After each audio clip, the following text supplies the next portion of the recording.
Llegamos al último café de la mañana, donde todos los días intentamos hablar y reflexionar sobre distintos temas de la actualidad. En este caso vamos a dedicarnos a hablar de educación y sobre todo unas declaraciones del ministro de Educación, declaraciones con la prensa, el ministro de Educación de la Nación, Nicolás Trota, que habló de la desigualdad hoy, en siglo XXI, de las escuelas públicas. Que dijo una frase que nos quedó grabada a todos: en Argentina hay escuelas con internet y al mismo tiempo hay escuelas con letrinas, mostrando la gran desigualdad que hay y los problemas que tiene la educación. Como él mismo dijo, tenemos que solucionar de manera urgente problemas del siglo XIX, del siglo XX y del siglo XXI, haciendo referencia a esas desigualdades. Por eso tenemos invitados hoy. Claro que sí, para hablar de esta cuestión y también de lo que es una novedad de la gestión, el regreso de la paritaria nacional docente. De estas cuestiones vamos a estar charlando. Le damos la bienvenida a nuestros invitados, la mesa ampliada. Saludamos a Gabriel Marclé, periodista de nuestra ciudad. ¿Qué tal, Gabriel? Bien, gracias por invitarme, chicos. No, al revés, agradecidas nosotros de tenerte por acá. Y también saludamos a Ezequiel Palma, quien es docente y miembro de UPC. ¿Qué tal, Ezequiel? ¿Cómo le va? Buenos días, chicas. Gracias. Muchísimas gracias. Bueno, el disparador ha sido esta declaración de Nicolás Trota, que está debutando como ministro de Educación en un momento que es crítico porque empiezan las negociaciones, todos los comienzos de año son complicados para nuestro país, pero habló de una cuestión que tiene que ver con la infraestructura y con las condiciones en las que trabajan los docentes argentinos, que en muchas oportunidades terminan oficiando hasta como asistentes sociales, y en esos términos lo dijo, ¿no? Con múltiples necesidades de los chicos, más allá de las educativas. Bueno, ¿cómo recibiste, Ezequiel, como docente, estas declaraciones? ¿Te sentiste identificado con lo que te dijo, con lo que dijo? ¿Es el panorama que ustedes tienen en las escuelas? Sí, la verdad que es alentador, si se quiere, las políticas que va tomando este nuevo gobierno, y no por casualidad, bueno, el ministro toma esas declaraciones, y anoche en Moreno el presidente también anuncia un plan nacional de una reestructuración de infraestructura, comenzando por la ciudad bonaerense, pero extendible a todas las otras provincias. Y eso para nosotros es muy alentador. Creo que todas las instituciones tenemos que estar esperando este momento para poder dar clases como uno realmente quiere. Digamos, anoche decía el presidente que tampoco podemos estar con una infraestructura, digamos, del siglo XIX y con estudiantes del siglo XXI, digamos. Fueron tajantes las declaraciones del ministro Trota con respecto a la desigualdad que existe en algunos lugares. La desigualdad que se fue profundizando estos últimos 4 años del gobierno anterior. Pero es realmente, él lo dijo y es literal lo que dijo. Hay escuelas que tienen internet, hay escuelas que están con vidrios rotos, con pupitres viejísimos donde los chicos no tienen dónde sentarse, se mueren de frío en pleno invierno. Realmente es así la escuela pública en nuestro país. Sí, realmente es así, realmente se vive eso. Uno viene de la escuela rural, uno es docente de escuelas que por ahí carecen de algunos otros tipos de necesidades, claro. Y realmente es así. Realmente el frío se siente, el calor se siente. En las escuelas muchas veces los docentes tienen que oficiar de asistentes sociales, de padres, de madres, y descuidan esa función principal, que es el transmitir, el construir un conocimiento conjuntamente con el otro. Claro. Esa función es la función principal de cual nosotros los docentes hemos estudiado y hemos estado preparados para estar ahí. Yo creo que es fundamental ahora empezar a pensar en el trabajo conjunto que tiene que haber, porque si bien hay una bajada de línea clara a nivel nacional en términos de lo educativo, de la inversión, tiene que haber un trabajo mancomunado con las provincias. Acá en Córdoba sabemos hay una responsabilidad gigante por parte del gobierno provincial en cuanto a educadores, en cuanto a las infraestructuras escolares, y también ayuda a que podamos pensar en que programas que han vuelto ahora, como el Conectar Igualdad, o que van a volver, y también encuentren un trabajo en conjunto, ya que la provincia tenía también una iniciativa similar, digamos, de conectar, de llevar a esto de los estudiantes del siglo XXI, y que tampoco se olviden de las pequeñas estructuras educativas, porque acá en la provincia de Córdoba tenemos cientos de escuelas rurales, digamos, más en la zona próxima de Río Cuarto incluso, y me parece que ahí también hay que hacer un hincapié fuerte, porque estamos dejando de lado de esa preparación para el futuro, digamos, a muchos chicos que están en otra realidad y que tiene que ver también con lo macroeconómico. Y que hoy no puede quedar nadie excluido para nada, hoy en día. Para nada.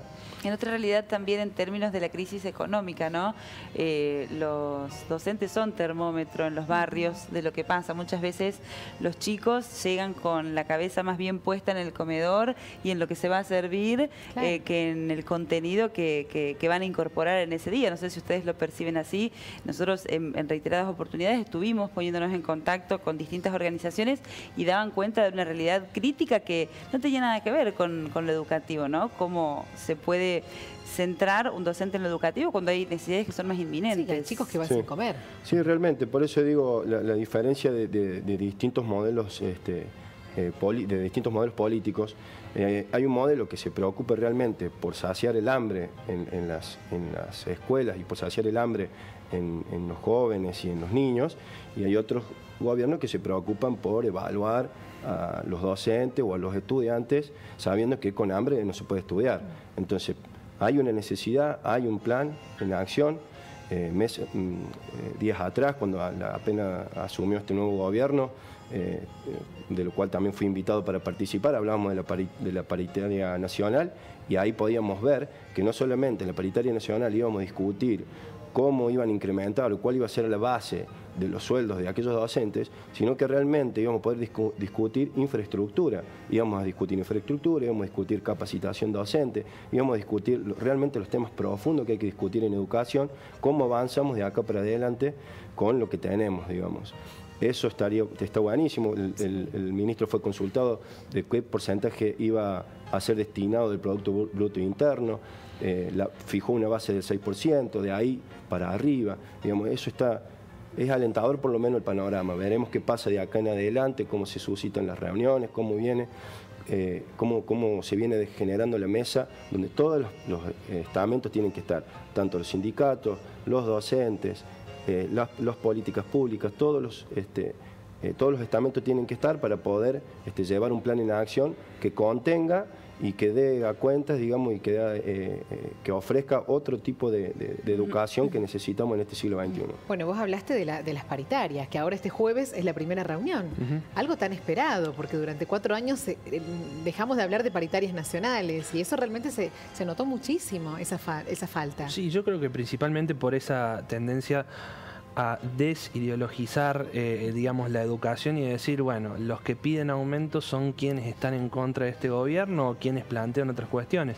No, vamos allá de tanto. Y el gobierno creo que también apuntaba una línea ideológica suya, que era recortar el gasto público, recortar lo que significaba, digamos, ese esfuerzo que pedían de los parte de los trabajadores, y por eso 4 años pasaron, digamos. Ahora estamos en un gobierno que está empezando a abrir, digamos, ese debate, esa pelea, pero no quita que años atrás, digamos, antes del 2015 tampoco haya incurrido en errores, digamos, porque no, claro, en cuanto a paritarias también ha tenido problemas. Quien fue expresidenta, Cristina Fernández de Kirchner, tuvo declaraciones bastante fuertes también, apuntando a docentes, digamos, hablando de por qué pedían lo que pedían. Entonces, no quitemos de lado que antes también se caían escuelas a pedazos, hoy también se caen, pero el debate yo creo que tiene que ir por el lado de sentarse todos en la mesa y empezar a decir, reconocer, estos son los problemas y hay que solucionarlos. ¿Qué le pasa a la gente con el rol del docente? Muchas veces cuando encabezan una protesta y resienten el dictado de clase, la gente se enoja con el maestro, se lo toma mal. Se enoja en todo sentido, me parece, porque recién hablábamos atrás, fuera de la cámara con Ezequiel, y hablamos de los debates que se llevan adelante en los cuales intervienen los padres. Me parece que hay un rol del educador y el padre en la misma altura que tendría que estar, y el padre siempre intenta ponerse un poco por encima de lo que el docente o la educación en sí plantea.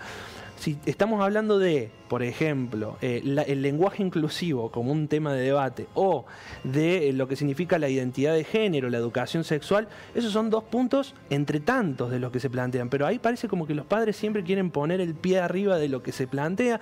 Estaba leyendo que en España, por ejemplo, ahora los padres tienen definiciones de qué tipo de material sobre sexualidad o sobre educación sexual le brindan a sus hijos, y si no les gusta, lo deciden los padres, no les da.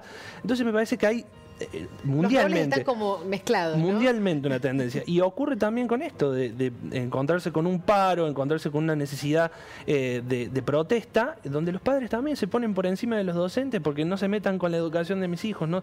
Y yo entiendo, digamos, cada uno tiene su postura y su caso, pero me parece que en términos de pensar esto, la política y de quienes intervienen en la política, educadores, profesionales, son los que están más capacitados para delinear la línea, o sea, para marcar la línea donde va a seguir la educación en el país, y hay que hacer caso, más allá de lo que uno le enoje o plantee, digamos, estos debates, tiene que seguir esa línea política. Fue optimista el gobierno con respecto al salario de los docentes, dijo que quiere que le gane a la inflación, 2020 el salario de los docentes. Ojalá. Estaría un poco complicado. No está fácil ganarle a la inflación, el número es muy alto, pero bueno, la intención... Sí, la intención está, digamos, creo que hay un piso, esta paritaria nacional va a ofrecer un piso que... Es importante que haya un piso. Es importante que haya un piso porque de ahí es un espejo también para, para las provincias, lo cual marca ya otro tipo de tendencia. Para las provincias y para otros sectores, incluso para el sector privado, ¿no? Sí. Si el Estado negocia con los docentes un acuerdo salarial que está por debajo de la inflación, digo, después el trabajador de una pequeña empresa, de un sector más pequeño, no tiene mucha autoridad y mucha espalda para ir a pedirle un buen número a su sector privado, ¿no? Lo que el Estado marca o termina cerrando con sus trabajadores también da la pauta de lo que va a pasar en el sector privado. Perdón, Ezequiel, ahora sí. No, decía eso, digo, está bien, digo, cuando hay un Estado interventor, digamos, va marcando las pautas o va marcando lo que se viene a futuro, digamos. Hoy por hoy sacaron una licitación para 750 escuelas donde esa licitación no entra en las grandes empresas o los grandes empresarios, sino que va a ser únicamente para trabajadores de cooperativas. Entonces digo, reactiva la economía, ayuda a la educación, apuntamos a una infraestructura mejor de un siglo XXI, digamos, apuntamos a todo eso. Creo que en las provincias, tanto en Buenos Aires como en las provincias del interior, o como en la ciudad del interior, digo, hay un gran desfasaje, hay un gran problema de infraestructura, sobre todo en las provincias del norte, digamos. Pero nosotros atendemos nuestra cuestión acá. Nosotros sabemos que en Córdoba hay muchas necesidades, escuelas que están, como decía Gabriel, muy cerca de nuestra ciudad o en nuestra propia ciudad, también tenemos necesidades. Y hay que mirar, hay que poner el ojo ahí. Creo que hoy tenemos que darnos un debate y que romper con la famosa grieta, darnos un debate entre todos y decir, bueno, apuntemos de acá para adelante a decir, bueno, recuperamos esta escuela, recuperamos este espacio y que los docentes de una vez por todas puedan estar en el aula construyendo conocimiento con cada uno de los jóvenes, con cada uno de los niños y las niñas. Sí. ¿Qué pensás del rol del docente en la actualidad? Bueno, en la actualidad el rol del docente es como, en su función, muchas veces uno tiene que delegar horas de trabajo in situ, digamos, de trabajo pedagógico, para poder apuntar a otro trabajo más social, para poder apuntar a un trabajo de escucha, para poder apuntar a un trabajo de poder atender la necesidad de los estudiantes. Pasa mucho en el nivel primario. ¿Pero lo relacionás con la situación económica o con la situación social en general? De cómo van de la mano, la situación económica va mucho de la mano. Los comedores en las escuelas han incrementado, los docentes muchas veces se quedan después de horas para cuidar esos chicos, que puedan comer, garantizarle una comida. Se ha incrementado muchísimo a través de esta profunda crisis. Y bueno, los docentes hoy tienen que cumplir muchísimos más roles de los que hoy, de los que tendríamos que estar cumpliendo. Están preparados. De los que estamos preparados, casos, sí. Claro. Muchas veces actúan de madre, de padre, de tutores, de los niños y las niñas, y bueno, y el rol por ahí de la enseñanza se ve un poco reflejado en una desmejora. Lo que no quiere decir que el docente sea calificado como un mal docente o un buen docente. Sin embargo, simplemente, digamos, tiene que atender otras cuestiones que están pasando hoy en el aula. El aula es un mundo totalmente aparte. Cuando los niños entran al aula es una cuestión mágica que se produce ahí, que solamente los docentes pueden tener esa relación. Y bueno, y muchas veces hay que atender distintas necesidades que van mucho más allá de una enseñanza de matemáticas, una enseñanza de la lengua, de una enseñanza de las ciencias sociales. Entonces creo que de una vez por todas nosotros tenemos que apuntar a nuestro trabajo, porque si bien también lo decía el ministro de Educación, la escuela secundaria es hoy la enseñanza más vapuleada por este sistema, digamos. recordemos que desde la escuela secundaria el estudiante salta al nivel universitario con muy pocos conocimientos o con muy poco de la escuela secundaria, porque atraviesa por distintos momentos de su etapa también cronológica, donde se ve reflejado distintos momentos que en la universidad no los puede llevar a cabo. Entonces yo digo, hay que apuntar a otro sistema de educación, Con infraestructura pasa lo mismo que con la educación. Hay infraestructura del siglo XIX, educadores del siglo XX, con estudiantes del siglo XXI. Pasa muchísimo. Entonces, tenemos que apuntar nosotros los docentes a hacer una introspección, de poder decir también, bueno, apuntamos a este nuevo modelo, tenemos nuevos jóvenes, tenemos jóvenes de otra manera, que se disponen de otra forma y se predisponen de otra forma para aprender. Tenemos que adaptarnos a esto, tenemos que adaptarnos a este nuevo siglo. Pasa lo mismo con infraestructura. Sí, el gobierno también hizo mucho hincapié en la capacitación de los docentes también. Sí. Yo creo que es fundamental. Está relacionado a lo que vos es fundamental. Tiene que ver con, obviamente, hay profesores que son más jóvenes, que hace poco tiempo, o 5 o 10 años que están, digamos, dentro del sistema, pero hay profesores que todavía les cuesta adaptarse, e incluso yo he escuchado a algunos que se quejan hasta de los chicos están todo el día con el Instagram, están todo el día con las redes. Y por algo es, digamos, son cuestiones que uno no tiene que soslayar, porque me parece que también forma parte del aspecto educativo. Está bien, hay que volverse creativo, hay que buscarle la vuelta. Hay chicos en las aulas donde no le prestan atención, digamos, pero también hay una relación entre docente, contenido y estudiante que tiene que existir y que tiene que adaptarse, porque si no, te estás quedando atrás, digamos. Ya no es saquen el libro y abran hoja 69 y vean qué hay. No, hoy en día me parece que va por otro lado y cuesta todavía adaptarse a eso. Y también cuesta encontrar presupuestos que apunten a esa capacitación, digamos, que venga el gobierno provincial y diga, vamos a capacitar a docentes, no a 10, 20, 100, a todos en esta materia, en esta capacidad. Y de ahí, bueno, empezar a trabajar para adelante. Sí, en redes, ¿no? Por ejemplo. Sí, obvio. A ver, redes es un punto que está en todos lados, pero... Los chicos están hablando otro idioma, otro lenguaje, están con otros códigos. A ver, yo no me considero joven, porque ya tengo 29, digamos. Pero, ay, por favor, Gabriel. Vamos a decirlo de esa manera. ¿Qué nos está diciendo? No me considero un joven en términos de lo que son realmente hoy en día los jóvenes, digamos. Estamos hablando de chicos de 25 años, no estoy hablando de tanta diferencia, 4 años menos que yo, y que hablan en otro lenguaje que el que hablo yo. O sea, es tremendo, pero el mundo se mueve con esa velocidad, esa rapidez. Y en ese sentido me parece que hay objetivos a largo y corto plazo. El largo plazo es hoy plantear una política para que desde la primaria, secundaria, a futuro, se preparen profesionales, se preparen chicos con mejor conocimiento de las cosas. Y otra cosa son los objetivos a corto plazo, que me parece que tienen que ver con esto que mencionabas. El paso entre la secundaria y la universidad y el mundo laboral. ¿Qué ocurre con esos chicos que terminan la universidad y dicen, ya ahora no tengo oportunidades? También hay planes de trabajo, pero es complicado también. ¿Qué te pasa, Ezequiel, cuando la gente habla de la capacitación de los docentes? Digo, porque con las evaluaciones aprender también se puso en tela de juicio el rol del docente, que quizás a eso apuntaba. Digo, también desgastar la figura del docente a veces es una herramienta para negociar las paritarias a la baja, para negociar el salario a la baja. Pero cuando se habla de esta capacitación, que da la impresión de que es necesaria, ¿no? Que los chicos y los docentes estén hablando el mismo idioma. ¿Qué le pasa al docente cuando le dicen eso? Y nosotros, uno lo vive, cómo lo vive,